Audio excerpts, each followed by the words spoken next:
It's been on my heart heavy recently to make this video, so I hope it touches someone. And if anything in this video is talking to you, sis, listen and let's just get started.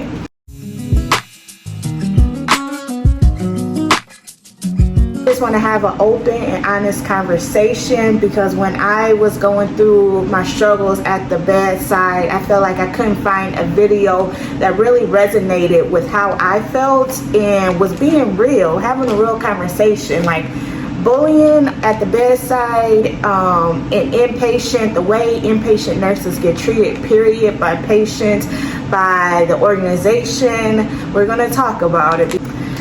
Hi everyone, welcome to my channel. My name is Ashley. I am a BSN prepared registered nurse. I graduated 3 years ago, so May of 2020, right at the height of COVID. It's this big movement or push in media that COVID happened, and then magically all the nurses are leaving traditional bedside nursing positions for travel nursing, when actually, in fact, COVID wasn't the cause of nurses deciding to leave bedside nursing. It's the environment, it's management, it's the organization that had nurses wanting to leave bedside nurses or inpatient nursing. And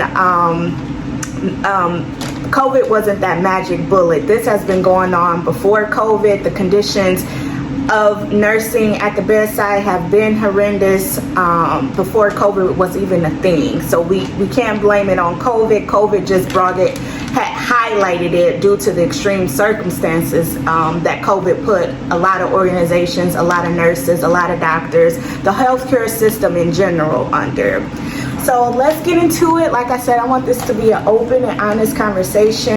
So where did I work on bedside? So where I'm from, there's a lot of big healthcare organizations in my area, and I worked for one of them. It was like a magnet level hospital, and I worked on orthopedic, spine, ENT floor. So ENT meaning we saw a lot of ears, nose, and throat. So we saw a lot of trachs, we saw a lot of throat cancer, tongue cancer, we saw it all, basically, like most med-surg floors. And to backtrack, I started on that floor actually as a CNA while I was in nursing school.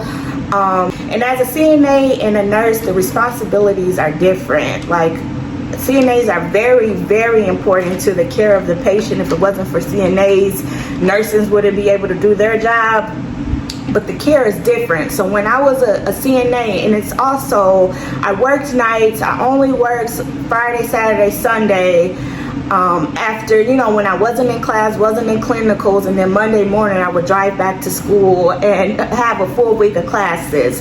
So that's how I worked every weekend. So I wasn't there all the time. I did see the cattiness while I was a CNA, but like I said, your responsibilities and the things you need to do as a CNA is different. So I was able to do my job, do what I needed to do, peace out, I'm going back to school, and I was done with it. But once I became a nurse in that setting of just toxic, like you would get on that floor and literally your whole entire energy would be drained. It was a high turnover rate. Management was a high turnover rate with management. When I got there, someone else was the manager, and then in the midst of me being there, so it was just a lot going on. Like I said, a lot of cattiness. It wasn't a good morale on the floor. Management wasn't that good. So it was a lot going on, and that experience only heightened when I became a nurse. Another reason why I decided to leave bedside nursing, way back when I started nursing school, I always had a feeling like I don't want to be on a med-surg floor, and I feel like that's pushed a lot in nursing schools. And if you agree, please leave a comment. But from my experience, it was pushed down our throats that for you to be successful in the nursing career, you need to first start off more specifically on a med-surg floor, get your 1 or 2 years of experience, and then branch out to whatever specialty that you want to do.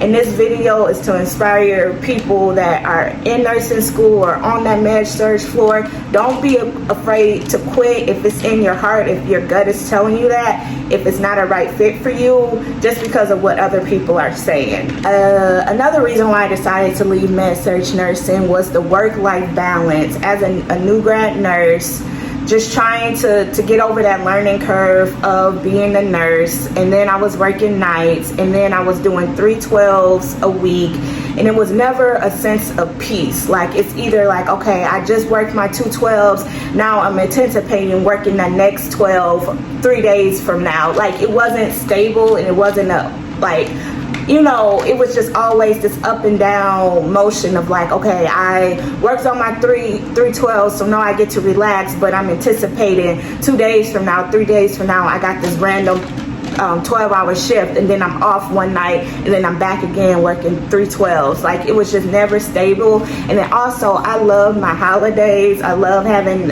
time with family on holidays, even if I don't celebrate the holiday. I just like having that time. So I was really struggling with missing Christmas, missing Thanksgiving, things like that. I'm a very family-oriented person, so that was a big struggle for me, along with third shift. And like I said, I worked as a CNA as a third shift there. I have experience working third shift at a homeless shelter. I've had a job. I am the City Girls anthem. I've been working a job since I was like 15 and a half. Like, it's not new to me working third shift, but like I said, as a nurse, until you work a shift as a nurse, a third shift, 12-hour shift as a nurse, you don't know tired. You can easily walk 5 miles in that 12-hour period. You can easily have a mental breakdown, don't get lunch, don't drink, haven't had time to run to the bathroom, and now you gotta go into a room and deal with the patient that's dying. Then you gotta go fix your face, fix your tears, and then go to the next room down, and this person is upset because you're running late on their medications. Like, it's exhausting, bedside nursing. The phrase "nurses eat their young" is very true, very alive, and I feel like there's a stigma around that statement. When somebody says that they experienced that, people try to down talk it or act like, oh, you're an adult and you go to work and you feel like you're being bullied. How can that be? Like, it's a big stigma, and I feel like that what keeps that mentality in nursing going. And from my experience, it's not the nurses that have 10, 15 years of experience. It's the nurses that have 2 or 3 years of experience that I think they still have some insecurities about their skills and their knowledge. And so they see a new nurse come on the floor and they feel like it's a pecking order, and they feel like they have the right to bully them, to ostracize them, to feel like they got to go through a gauntlet to be a nurse floor. No, you don't control my destiny. You don't decide how good of a nurse I am. And most of the time, it's not the nursing skills that you have to learn, because with practice, that's going to come for everybody. You do it enough times, and if you're being taught the right skills, it's going to come. But if you're dealing with a nurse preceptor that really doesn't want to answer your questions, that's making smart remarks when you do ask a question, you get to feel uncomfortable. And then when you do, in my example, you do go to management and say, hey, this preceptor is not making me feel comfortable. I need to switch preceptors. I'm not learning. My learning style is different than theirs. It's just not conducive for me. And nothing happens, nothing changes, or you're noticing you're precepting with the nurse, and another trainee, same experience, just got out of nursing school. They're getting more hands-on experience, or if they tell, the manager that, oh, I'm feeling overwhelmed, things and adjustments are being made for that person. Just like unfairness is my big thing. Just make everything fair. If everybody's assignment is going to be heavy and hard tonight. We're all going to be running around at the end of the shift. All of our hair is going to be out of place. We're going to be sweating. That's fine. But if it's always just one nurse that's running around with her head like a chicken, running around like a chicken with her head cut off, that's always leaving frustrated, that's always the one that's leaving late, that's not fair. And that was happening a lot on my floor. So after you go to management, nothing happens. After you go to the nurse or whoever you feel like, in a professional manner, in my case, I said it at the nurse's station to the charge nurse. After I had a horrible assignment, I feel like just completely unsafe. Night shift, still in orientation, got 8 patients as a new hire.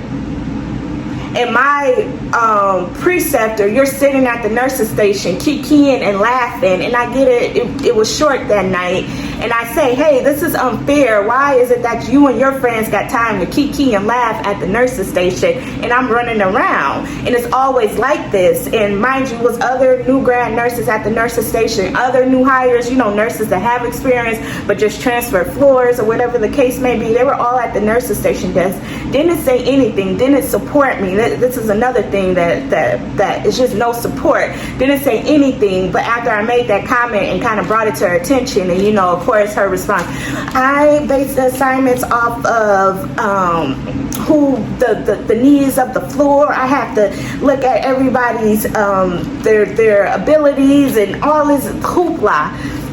And so I leave the nurse's station, and of course the other trainees and new nurses come to me like, thank you for saying something, because it is always unfair. It always seems like us, the new ones, are getting the hardest patient load. And I get that you're trying to give us the more complex cases so we can learn, but if you're going to do that, give us the support to take care of these people. Don't just leave us high and dry, or when we ask for help, or God forbid ask you to get from behind that nurse's station, you got an attitude. To me, that just isn't right. And so that was another reason why I decided to leave nursing, and I got a list because I want to stay on track. And then the biggest reason why I left inpatient nursing is the business, it's the corporation, it's the organization overall. It's horrible. The healthcare system is a big business, and at the end of the day, they just care about the bottom line, the dollar. The more sick people they have in those beds, the better. So it doesn't matter if your nursing ratio is unsafe. It's, say for instance, only 2 nurses on the floor, 1 CNA, and there's so happen to be an empty bed, and you call the house soup and say, hey, we're struggling up here, can you please hold off for an admission until first shift gets here and gets settled in 2 hours? They're not doing that. They're going to fill that bed up because it's open. Secondly, nursing and inpatient, and this is just my experience, has become, and I talk to older nurses and they agree with me, has just become a big checklist. It's the human part of it has left. The patient-centered care has left the bedside, to me, in my opinion. And when I say big checklist, is that you log on to Epic or whatever charting system you use, and you have this list of tasks that you need to do, and how well you are as a nurse, how accomplished your shift has gone is based upon those checklists. And most of the time, the checklist doesn't include when you have to be a psychologist, when you have to be there in the patient's room to support them because they were just diagnosed with diabetes, they were just diagnosed with cancer. It's more to nursing than just, okay, let me pass these meds, let me do my admissions task, my checklist, and get that all done. And if I get, put a check mark in all these boxes in the chart, I'm good to go. And that was my job well done today. I'm done. No, we're dealing with people's real lives, their health, and their wellness. So sometimes it does take an extra 15-20 minutes to make sure this patient gets education on those TED stockings so they don't come back with edema. Sometimes it takes the extra education for this chronic diabetic to understand that pasta is a carb. Carbs are just not sugary drinks. So to me, that's not at the bedside anymore, and that's not valued with these big corporations. It's all about the money. The patient is just a dollar sign, in my opinion, and the nurse is just the body to make sure these sick people, we complete these checklists and they go home and they're back in the revolving door, back into the hospital, where you're just putting a band-aid. So if they're coming in, if they have mental health diagnosis, if they're homeless, and that's the reason why they're not getting adequate nutrition, and their diabetes, they keep coming in because their diabetes is just getting worse and worse and worse, we're just going to put a patch on it, make sure you go home, your diabetes is in a stable range, but we're not working to fix the other socio-economic issues that is contributing to that diagnosis. So we're treating the little portion of that person. We're not treating the whole person, which is what I just could not deal with. I could not get down with. I'm really a person that I have to feel passion when I go into work, and if I lose that passion, if I feel like what I'm doing is just not appreciated, things are not being done fair, and I feel like I'm not making a difference as much as I can in my patients' lives, I just don't feel fulfilled, and I need to feel fulfilled where I work. That's another big thing for me as to why I left bedside nursing. It just didn't fill my cup, to be honest with you. And I knew, and if you're having that same feeling, and I'm not talking about the learning curve of being a new grad nurse or the learning curve of working on the floor for the first time. There's a learning curve. It's going to be tough. It's going to be challenges. Every day that you work, you're not going to go home smiling. You know, that's everyday normal stuff, and that happens not only in the nursing field, but that happens in every career, every line of work. Every day is not going to be a good day, but if I'm leaving work not feeling fulfilled, I feel worse leaving work than I do when I was coming in. It's just not a good fit for me, and I know my patients love me. I know I go over and beyond. You know, of course I set boundaries, and that's what I'm learning and I still consider myself a new nurse, because it's every day I'm learning something. I'm not the type of nurse to be like, I have this many years of experience, I know everything, because I rather have a medical professional, whether it's a doctor, whatever, that can honestly say, you know what, I don't know, but let me find that answer for you. Let me do my due diligence and find out, so I can give you the correct and proper education or knowledge. I'd rather have that healthcare professional taking care of me. I don't want the healthcare professional that wants to pretend like they know everything, because that's dangerous and that's how you kill people. So that's always my philosophy. But in saying that, I know what skills I bring to the table. I know how much of an impact I can make for my patients.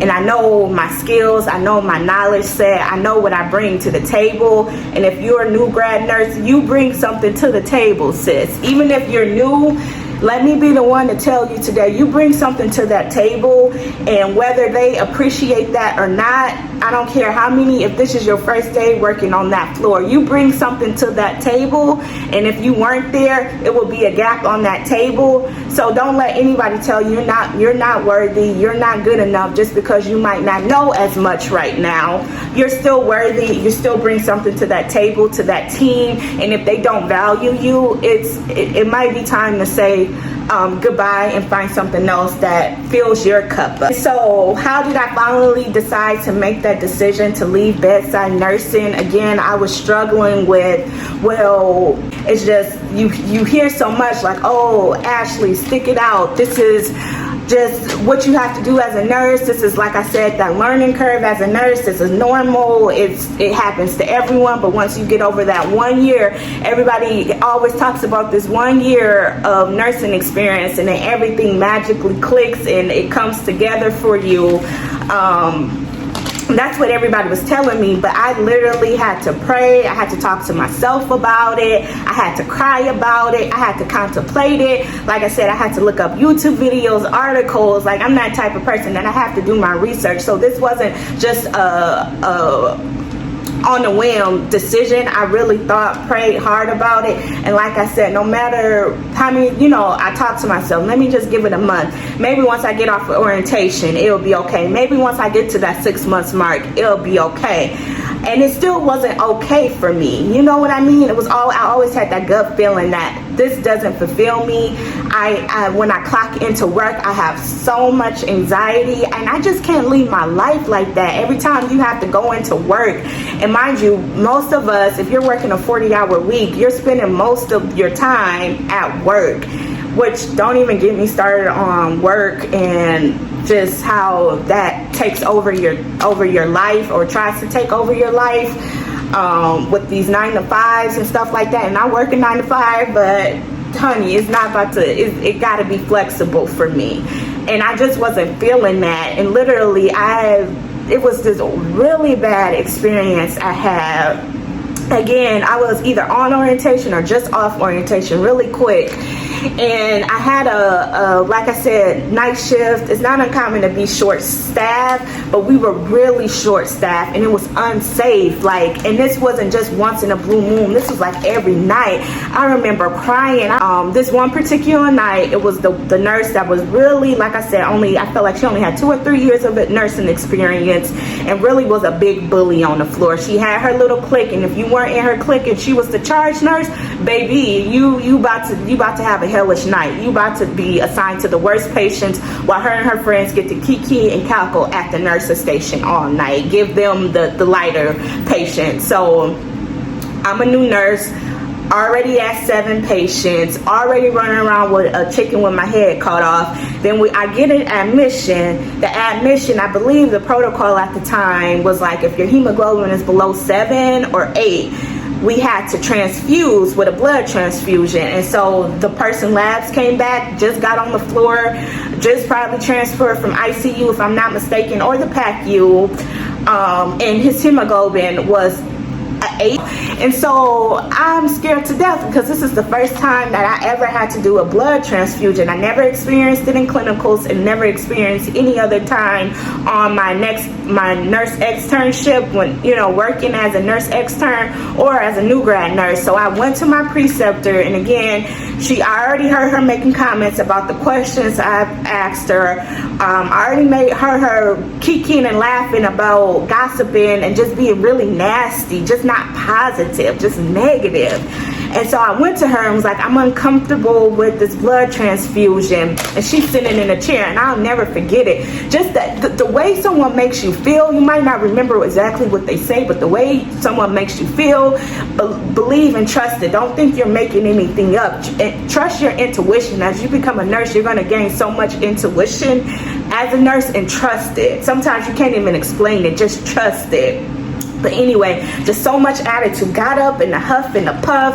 And, well, you never experienced a blood transfusion. This isn't something uncommon. You really haven't experienced that in nursing school or whatever. I'm like, no, you know, I really don't feel comfortable setting this up, doing anything about it. And she was like, well, I'll call pharmacy. I think they have to call to order the blood products and get the orders or whatever. And so she's doing everything, not walking me through it. And I remember in particular, I asked her, can you show me how to do this? Not do it for me. Show me how to do it, because I don't even feel comfortable asking you this. Show me so I can do it. You know, because I want to learn. Like, this is a learning environment. And so she's doing everything, not talking me through it. And so I'm like, okay, at this point I got other patients. Let me run around, check on everybody else, get them settled. So when the products come up, we can just do that. And so I'm running around. Didn't call me, didn't page me, didn't send out an SOS, nothing to let me know that her and another nurse went into that room and set that up. The blood product, the blood transfusion up. I was devastated. Like, you are so much in a fit that you couldn't at least show me how to do this. Like, really? That's so rude. And so I went up to her. I was like, oh, you already started the blood transfusion or whatever? And she's like, yeah, I did it. And I think, I haven't worked bedside, and that was my only experience doing a blood transfusion. I think like the first 15 minutes, 2 nurses got to go back in there and check vitals, check the machine, check to make sure there's not a reaction I think. So we had to go back in there together, and she's not talking me through it. She's just pointing at the machine, fixing stuff, and it's like, this is the line for the blood, this is the line for the saline, you make sure this doesn't do this or this doesn't do that, like talking to me like that. 30 seconds in the room and she left. And so I still have a patient here, so I'm still comforting them, like trying to explain the process, because that wasn't explained to them. And don't get me started on how minorities are treated in the hospital at the bedside by some of these healthcare, and I hate to say it, professionals at the bedside. So nothing was explained to them while you're getting this product. So I'm trying to break it down, explain it to them with half of the knowledge that I have, and it was just a hot mess. And after that experience and a few other experiences, I just came home one day and just had a panic attack trying to get ready for work. At one night, my alarm would go off and sudden anxiety would kick in, like I wasn't sleeping that night. I wasn't really eating. I had a bad attitude, just really moody, just down, just depressed. And so one night I'm trying to get ready for work, and at that time I was living with my mom, and so she saw me and I just had a panic attack, a full-blown panic attack, and she was comforting me. And like I said before, she was like the main one, like this is, you know, something nurses go through, especially as a young black nurse. You're going to experience this, and you might even experience it more than any other nurse, because you're black and you're a woman, and everybody's going to second guess you. You're going to have to prove what you know more than anybody else. And so, but when she saw me break down, and I was literally like, I cannot make it to work tonight, like literally. And I'm not the person to call in. Like I would go to work sick, and the last time I had to call in sick, my manager would have to be the one to be like, no, you need to go home, like you are sick. So I'm not the one to call in at all, but I called in. I think I had like 2 nights in a row. I called in those 2 nights because I'm like, I literally, physically, mentally cannot go in tonight. And it's not the nursing task, the nursing skills, it's literally the environment. So once I got to that point, I knew I needed to start looking. So that's exactly what I did. How did I start making those steps to leaving bedside? And I know you're going to be getting home from work tired, exhausted, but even if you put in 1 application a night, job application, do that. Like one night I might have spent fixing up my resume, researching how to improve my resume, and did that one night a week, or one night that week. And then the next week I might put in 1 application. The next week I might put in another application. And you might not meet all of the requiring criteria, but I would say still put in that application. If you have experience in nursing school doing a skill set that's on that that job application requirement, speak to that. If you have volunteer experience, speak to that. Whatever you have to do, slowly just start applying, putting yourself out there, reaching for the stars. Even if you feel like you don't meet the requirement, still apply, because they still might do an interview with you and you can talk yourself up and get that position. Another thing that I would recommend is look at Indeed, look at job postings there. Just get a feel, watch YouTube videos, look up different fields of nursing. There's community health nursing, there's working at schools, there's working if you want to just change to ER, PACU, day surgery. There's so many different things that if you want that, still want that hospital setting, but maybe not the bedside, you can still get that. I guess those are still bedside, whatever, but you know, just there's so much that you can do in nursing, and I would just say start researching, start looking. Or if you want to step out of the nursing career in general, you know, you got your degree and you're just like, hey, this isn't for me, do that, do whatever. And I'm telling you, all of us inside of us have a gut feeling, have an instinct. I would say listen to it, because it's never going to steer you wrong, and it's powerful. And for me personally, once I left bedside nursing, it took me a while. So I worked as a CNA for like maybe 2 years, and then a nurse extern maybe for like a year, like my last year in nursing school. And then I worked as a graduate nurse maybe for like 6 or 8 months. And I started to look in about 1 or 2, I don't even want to put a time frame on, because I don't want you to feel like if you don't get a job in that time frame that you're doing something wrong or something is wrong with you. So I'm not even going to put a time frame on it. You're going to find that right job for you. It's going to come to you. For me, after I applied to a lot of different places, I finally got a call back for an internal medicine clinic under that same healthcare organization, but it was just at an internal medicine clinic. And when I tell you, when I put that 2 weeks notice in, how much peace I got over that decision, I knew I made the right decision for me. I just knew it. I knew it. And if that sounds like just that thought of turning in that 2 weeks notice is gonna, if that just brings a wash of release over or peace over you, your gut is talking to you, and I'm here to tell you to listen. I think that's the message of this video. Just listen to your gut. It'll never steer you wrong. And then you know how your manager always try to do that talk out, what could we have done better, the last conversation, on your last day of work. And I broke it down to him, like what I was struggling with. He was like, oh man, I wish you would have came to me sooner. So that would be another tip for my people. Always advocate for yourself, and write down when you advocate for yourself. Because I'm like, to me, I did go to you. I did tell you when I wanted to switch preceptors that the learning environment wasn't cohesive for a lot of new hires, and I spoke to that with him, but I guess he didn't see it that way, and whatever the case is. But yeah, so I went to a clinic, and I like I said, that was still under the organization of the healthcare organization, and they did some really messed up stuff to me personally with that organization. And so I decided to, and it was nothing legal or nothing like that, it was just some unfairness between me, and I can do a video on that, on more of my nursing experiences, because this video is getting pretty long. I'll be happy to share that and go into detail about that experience with that healthcare organization. And after that, I was just like, okay, I just have to get out of the big corporation, the big hospital corporations. So now I am a nurse case manager. So basically I work with elders and people with disabilities, whether mental or physical, in the community.